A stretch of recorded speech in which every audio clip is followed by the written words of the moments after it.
جو پہلی بار بچیاں مائیں بنتی ہیں ان کے لیے بہت کچھ نیا ہوتا ہے. تو ماؤں کی شرح اموات کے حساب سے ابھی تک بہت اوپر ہے. مطلب لاکھ میں سے کوئی 7-8 مائیں فوت ہوتی ہوں گی, اور کچھ اچھا لگتا ہے کچھ نہیں لگتا. بہت چیزوں کو دل چاہتا ہے جو کہ آپ, اور تھوڑا سا اپنے مینٹل فزیکل اس کے ویکنیس, بلڈ پریشر لو ہونا, وہ ڈائجسٹ ہو جاتا ہے. فرسٹ 3 منتھ سے بچہ بالکل گرو نہیں کرتا, بہت چھوٹا سب کے. اگر خدا نخواستہ آپ غلط چیزیں کھائیں گے اور ڈائریا, نوزیا, مطلب ایگزبیٹ ہو جائے کہ جب تک ڈاکٹرز بھی بھاری بھرکم دوائیاں لکھ کر نہ دے شاید پیشنٹ کو بھی تسلی نہیں آتی, اور وہ کہتے ہیں کہ ڈاکٹر نے تو کچھ سجیسٹ ہی نہیں کیا. ہمارے ساتھ اس وقت ان کانورسیشن ہے professor doctor Tayyaba Waseem, professor at SIMS services hospital PM ایم. السلام علیکم and very good morning doctor صاحبہ, کیسی ہیں آپ؟ Very good morning, thank you very much. Doctor صاحبہ 9 منتھس کی جرنی, جو پہلی بار بچیاں مائیں بنتی ہیں ان کے لیے بہت کچھ نیا ہوتا ہے. تو یہ جرنی اتنی آسان نہیں ہوتی ہے. پھر ہمارے ہاں جس طرح سے میں نے بھی ذکر کیا کہ بہت ساری جو متس ہیں ہم ان پر زیادہ بلیو کر رہے ہوتے ہیں, ڈاکٹر کی بات سے بھی زیادہ. ہم جو پرانی ہماری ماؤں نے باتیں کہی ہوتی ہیں, جو ان کے ایکسپیرینسز ہوتے ہیں, وہ آج کے دور میں بھی لڑکیاں اس طریقے سے کر رہی ہوتی ہیں. آپ کے ایکسپیرینس میں, آپ کی آبزرویشن میں, اگر ہم پاکستان کی اپنی سوسائٹی کی بات کریں, دیہی علاقے, شہری علاقے, سب سے زیادہ موسٹ کامن کون سا پرابلم ہے, کون سا مسئلہ پیچیدگی ہے جس کا ایک خاتون کو سامنا کرنا پڑتا ہے during pregnancy? Thank you very much Nabiha. یہ ایک آپ نے بہت اچھا ٹاپک چنا ہے, کیونکہ ظاہر ہے ماں بننا ایک فطری عمل ہے جس کے لیے ہم لوگ, مطلب سارے لوگ گیئرڈ ہیں اس کی طرف, اور کوئی بھی نہیں سوچتا کہ ماں بننا ایک نیچرل لگتا ہے نا سب کو, تو لگتا نہیں ہے کہ اس سے پیچیدگی کوئی ہو سکتی ہے. لیکن پاکستان میٹرنل مورٹیلٹی کے حساب سے, ماؤں کی شرح اموات کے حساب سے ابھی تک بہت اوپر ہے ہمارے ریلیٹیولی دنیا بھر کے ملکوں پہ. یعنی کہ اگر آپ یو کے میں دیکھیں تو مطلب لاکھ میں سے کوئی 7-8 مائیں فوت ہوتی ہوں گی, اور کوئی نہیں چاہتا نا کہ ڈلیوری ہو رہی ہے اور ماں فوت ہو جائے. پاکستان میں اس کی ریشو ابھی بھی 178 پر 100,000 ہے. It is despite the fact کہ کچھ کم ہوا ہے, بہت ساری ایفرٹس ہوئی ہیں, but still a long way to گو.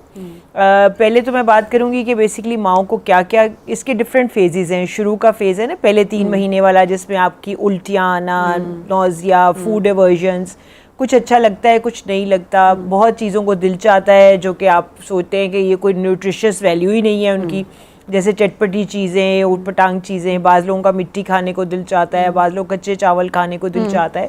تو that is a normal food aversions جو باڈی میں ہوتی ہیں.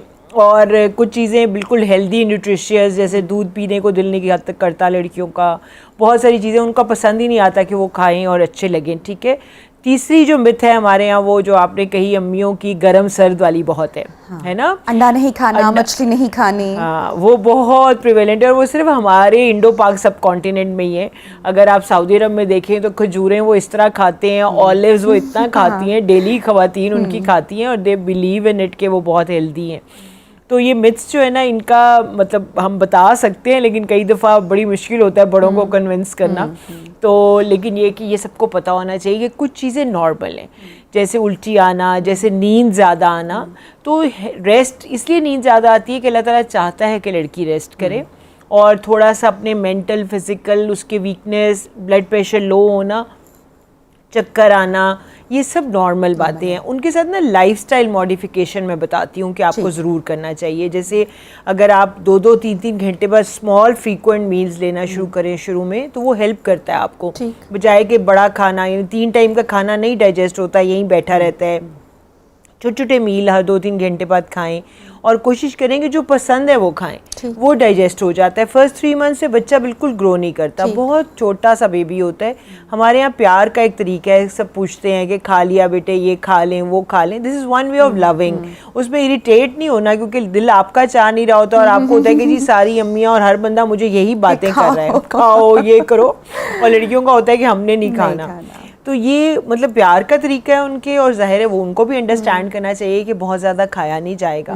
تو اور آج کل دوسرا مزے کی بات یہ کہ باہر کا سارا کھانا کھایا جاتا ہے. جنک فوڈ لڑکیاں ڈائجسٹ بھی کر لیتی ہیں, گھر کے کھانے نہیں کھا سکتی. تو دیٹس پرفیکٹلی نارمل اگر آپ باہر کا کھانا ڈائجسٹ کر رہے ہیں, ہیلدی ہائیجینک فوڈ.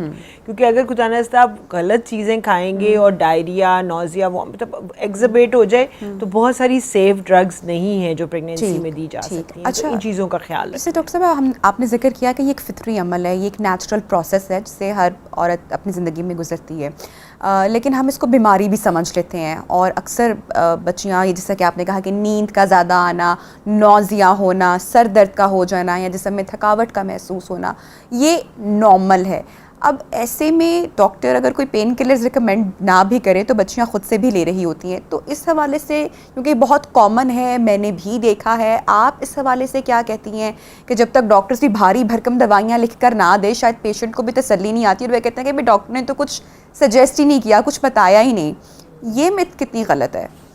اچھا, اس میں ایسے ہے کہ پہلے 3 مہینے میں کچھ دوائیاں سیف ہیں اور کچھ دوائیاں سیف بالکل نہیں ہیں. مطلب یہ پتہ ہونا بہت ضروری ہے. جیسے پیناڈول بالکل سیف ہے, اس میں کوئی بالکل بھی ایشو نہیں ہے, پیناڈول آپ کھا سکتے ہیں, اور اس کے ساتھ سر درد, اور کچھ لوگوں کو جیسے میگرین ہوتی ہے شروع میں, ان کو سر درد زیادہ ہوتا ہے, اور کچھ لوگوں کو تھرو آؤٹ 9 منتھس بھی سر درد رہتا ہے. اچھا, تو پیناڈول بالکل کھا سکتے ہیں, اس میں کوئی ایشو نہیں ہے. ٹھیک ہے. اسی طرح کچھ اینٹی بائیوٹک سیف ہیں, وہ اپنے جب آپ ڈاکٹر کے پاس جائیں گے بالکل بلا وجہ کوئی دوائیاں نہیں کھانی, آپ کو اپنے ڈاکٹر سے پوچھ کے سیف میڈیکیشنز کھا سکتے ہیں. جیسے اب خدا نہ صاحب کو ڈینگی ہو جائے, کوئی کووڈ ہوا ہے لوگوں کو, اور آپ دیکھیے کتنے سارے چیسٹ انفیکشنز ہو جاتے ہیں, تو بیماری بری ہے. ٹھیک ہے, کچھ اسی طرح سے ہائی رسک کنڈیشن, جیسے کچھ لوگ ڈائبٹک ہوتے ہیں, یا فیملی میں بہت زیادہ ڈائبٹیز ہے آپ کے, یا آپ دیکھیے آج کل پاکستان تو نمبر 1 آ گیا ہے تقریباً ڈائبٹیز میں. تو اگر پریگنینسی میں ڈائبٹیز ہے تو سیفر ڈرگز اویلیبل ہیں.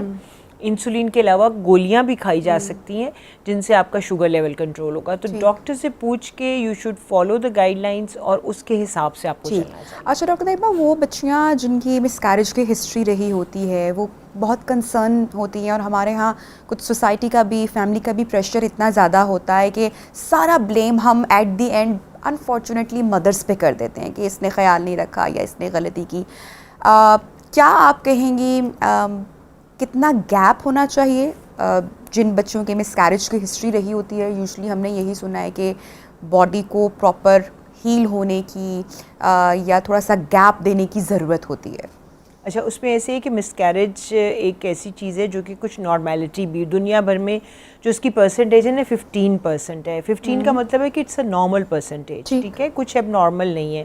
پہلے ایسے ہوتا تھا کہ 3-4 بچے ہوئے, 2-3 مس کیریجز ہوئیں, دن اوپر ہوئے, اتنے لوگ بادر نہیں کرتے تھے. لیکن اب چونکہ ذرا سب نے لمٹ کر دی ہے, فیملی ہم تھوڑے بچے چاہتے ہیں, تو آبویسلی ہر بچے کے لیے کنسرن بھی ہوتا ہے. اور ظاہر ہے جب آپ ماں بن جائیں تو ایک پازیٹیولی خوشی سارے گھر میں, اور اگر خدا نخواستہ اس کا مس کیریج ہو تو اٹس این اپسیٹنگ ایونٹ, آبویس سی بات ہے. لیکن امپورٹنٹ یہ ریئلائز کرنا کہ پہلی یا دوسری miscarriage generally 80% of the times کوئی ایب نارمیلٹی سے ہوتی ہے. بچے کے اندر کوئی ایب نارمیلٹی ہوتی ہے جس کو اللہ تعالیٰ ہی ڈویژن روک دیتے ہیں, اور اس کے لیے سیف طریقے بھی ہیں کہ آپ دوائی سے بھی اس کو ایوارڈ کر سکتے ہیں, آپ مطلب DNC بھی کرا سکتے ہیں, یہ آپ کی چوائس ہے, اس پہ ڈاکٹر سے ڈسکشن میں ڈیسیژن کر سکتے ہیں.